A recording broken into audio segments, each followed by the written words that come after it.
মিলন ছোটবেলা থেকেই দারিদ্র্যের মধ্যে বড় হয়েছিল। তার বাবা মা ছিলেন কৃষক এবং তাদের দিন কাটত কঠোর পরিশ্রম করে। তবুও মিলনের এক অদম্য স্বপ্ন ছিল, সে একজন ডাক্তার হতে চেয়েছিল। অনেকেই তাকে বলেছিল, তোর দ্বারা এটা হবে না, তোকে পড়াশোনার খরচ কে দিবে? কিন্তু মিলন হাল ছাড়েনি। সে প্রতিদিন ভোরে উঠত এবং নিজের গ্রাম থেকে কয়েক কিলোমিটার দূরে স্কুলে হেঁটে যেত। স্কুল শেষে সে গ্রামে ফিরে এসে বাবার সাথে কৃষিকাজে সাহায্য করত। সন্ধ্যায় প্রদীপের আলোয় বসে পড়াশোনা করত।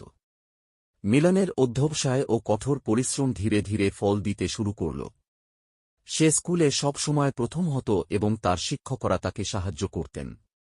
একদিন গ্রামের কয়েকজন দয়ালু লোক মিলে তার পড়াশোনার খরচের দায়িত্ব নিল।